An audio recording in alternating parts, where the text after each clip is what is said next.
Hello and welcome to KM study point. आज हम political science का चैप्टर 2 संविधान का निर्माण पढ़ने जा रहे हैं, जिसमें हम कई टॉपिकों को कवर करेंगे, जैसे कि रंग भेद, दक्षिण अफ्रीका में रंग भेद, दक्षिण अफ्रीका का स्वतंत्रता संग्राम, संविधान की आवश्यकता, संविधान के प्रमुख कार्य, भारतीय संविधान का निर्माण, भारतीय संविधान सभा आदि के बारे में हम पढ़ेंगे। हमें दक्षिण अफ्रीका के रंग भेद के बारे में पता है, जिसमें महात्मा गांधी को ने भी साथ दिया था वहाँ के रंग भेद को ख़त्म करवाने के लिए, क्योंकि एक बार जब वो गांधी जी जा रहे थे ट्रेन पर, तो वो फर्स्ट एसी फर्स्ट क्लास उसमें बैठ गए थे, तो इसीलिए वहाँ के जो गोरे लोग थे तो वो काले लोगों को पसंद नहीं करते थे, इसीलिए उन्होंने गांधी जी को ट्रेन से बाहर गिरा दिया था। तो वहाँ पर इतना ज़्यादा रंग भेद देखा जाता था, तो उसको ख़त्म करने के लिए महात्मा गांधी ने बहुत ज़्यादा संघर्ष किया और इसीलिए उन्हें ही वहाँ से महात्मा की उपाधि मिली। तो आज हम अध्याय 2 संविधान का निर्माण शुरू कर रहे हैं। संविधान क्या है? संविधान एक नियमों की एक लिखित पुस्तक है, जिसमें किसी देश में रहने वाले लोग सामूहिक रूप से मानते हैं, और संविधान सर्वोच्च कानून है। हमें पता है कि संविधान, हर देश का अलग अलग संविधान होता है, और हमारे देश का संविधान सबसे लंबा, सबसे बड़ा, और इसमें 12 अनुसूचियाँ और 22 भाग हैं। तो हमारा संविधान बहुत बड़ा है, हमारा संविधान सबसे बड़ा है, और सब जगहों से कुछ कुछ चीज़ें ली गई हैं संविधान में, और इसे लिखने का काम डॉक्टर भीमराव अम्बेडकर के साथ कई और लोगों ने भी इसमें साथ दिया है।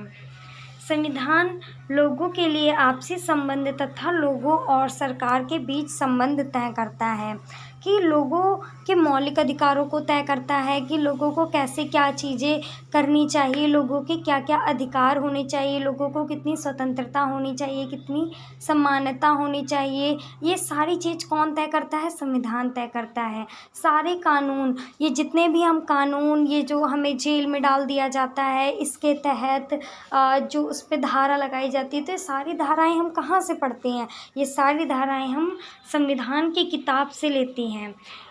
और रंग भेद क्या होता है? जो रंग के ऊपर भेदभाव करे, जैसे गोरे और काले का भेद। तो रंग भेद एक नस्ली भेदभाव पर आधारित उस व्यवस्था का नाम है जो दक्षिण अफ्रीका में विशिष्ट तौर पर चलाई गई। दक्षिण अफ्रीका पर यह व्यवस्था यूरोप के गोरे लोगों ने लादी थी, और इसे आज़ादी किसने दिलवाई थी? तो वहाँ के नेल्सन मंडेला ने। दक्षिण अफ्रीका में रंग भेद 17वीं से और 18वीं शताब्दी में व्यापार करने आई यूरोप की कंपनियों ने दक्षिण अफ्रीका को गुलाम बनाया, और काफ़ी बड़ी संख्या में यहाँ गोरे लोग बस गए, और यहाँ के स्थानीय काली चमड़ी वाले लोग के साथ रंग भेद शुरू कर दिया। अब वहाँ के रहने ही वाले लोगों के साथ ही वहाँ जो दूसरे देश के लोग आए थे, उन्होंने रंग भेद किया और उन्हीं के ऊपर शासन करने लगे, क्योंकि उन्होंने उन लोगों को गुलाम बना लिया था। रंग भेद की नीति के अंतर्गत अश्वेतों पर प्रतिबंध, गोरों की बस्तियों में बसने की इजाज़त नहीं थी। मतलब कि जो काले लोग थे, उनको गोरे लोगों के यहाँ पर बसने की आज़ादी नहीं थी, वो वहाँ पर अपने घर नहीं बना सकते थे, वहाँ पर रह नहीं सकते थे। परमिट होने पर भी वहाँ काम नहीं कर सकते थे वो लोग, और वहाँ जा भी नहीं सकते थे। काले लोग गोरे लोगों के लिए आरक्षित स्थानों पर नहीं जा सकते थे। इसमें गोरे लोगों के गिरजाघर भी सम्मिलित थे, जैसे कि गोरे लोगों के अलग अपने चर्च हुआ करते थे, और काले लोग उसमें नहीं जा सकते थे। और जैसे बस होती थी, बस में काले लोग नहीं बैठ सकते थे, केवल गोरे लोग ही जा सकते थे। ऐसे बहुत से भेदभाव थे वहाँ पर।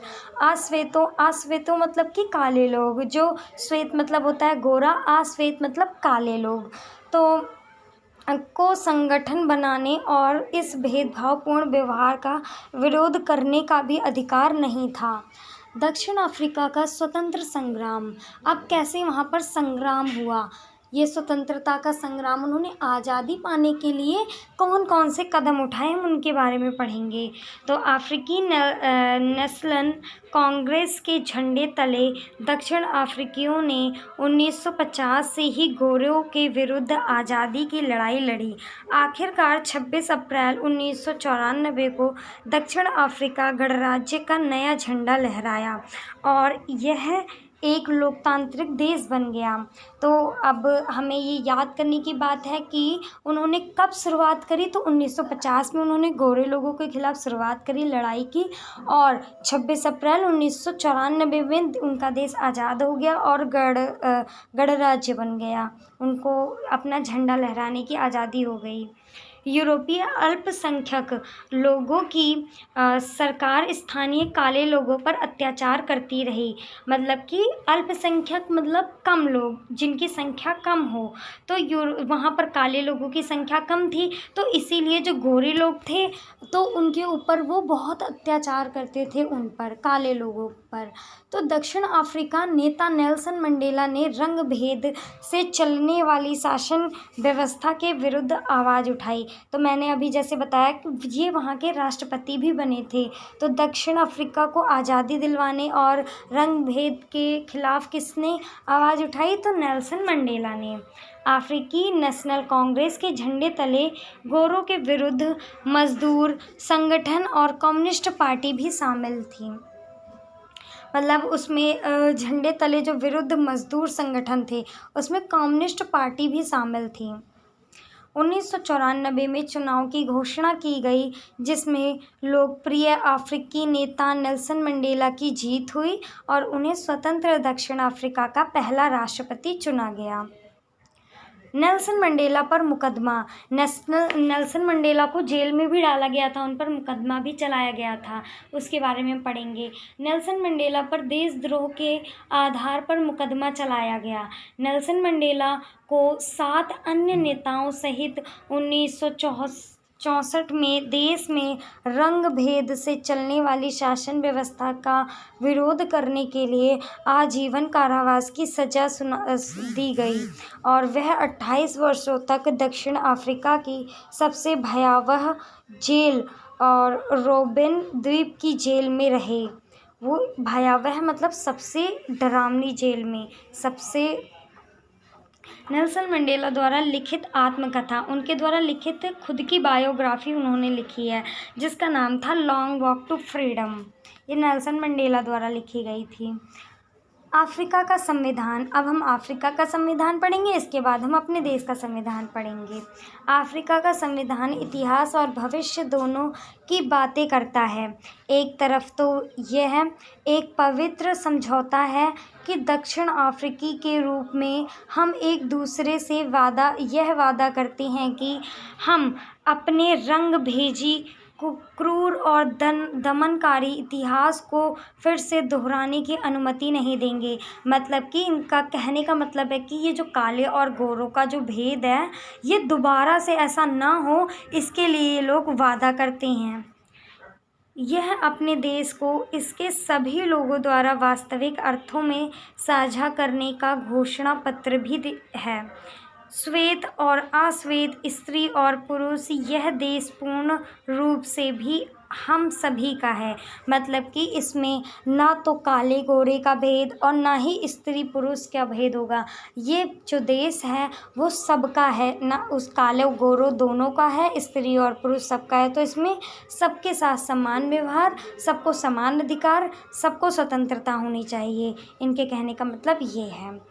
2 वर्षों की चर्चा और बहस के बाद 1994 तक जिस देश की दुनिया भर में लोकतांत्रिक तौर तरीकों के लिए निंदा की जाती थी, मतलब इसकी अवहेलना की जाती थी, आज उसी लोकतंत्र के मॉडल के रूप में देखा जाता है।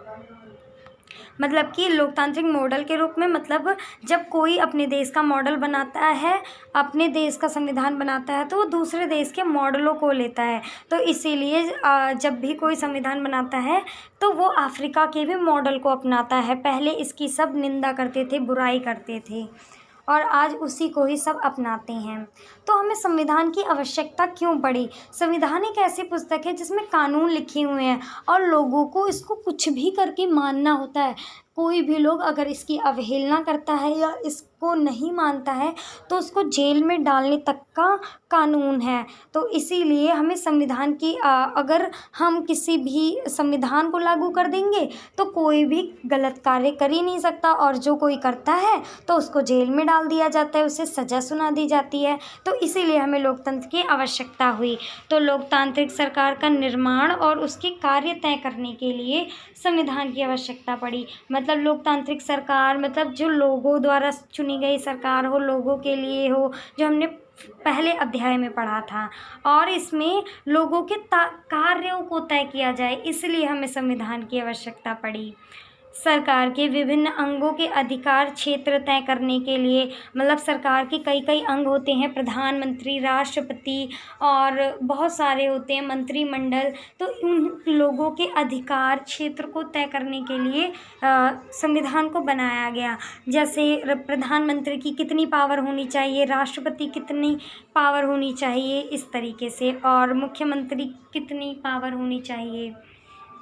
सरकार को अपनी शक्तियों का दुरुपयोग से रोकने के लिए की गई।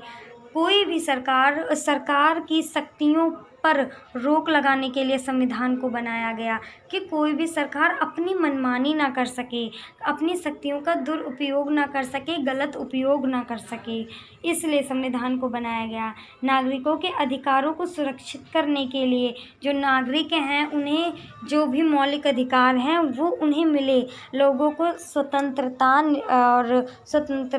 और बहुत से अधिकार प्राप्त हों। अच्छे समाज का गठन करने के लिए, एक अच्छा समाज बन सके, इसलिए हमें संविधान की आवश्यकता पड़ी। अब अगले पार्ट में हम संविधान के प्रमुख कार्यों के बारे में पढ़ेंगे। धन्यवाद। अगर आपको वीडियो अच्छी लगी हो तो लाइक करें और सब्सक्राइब करें।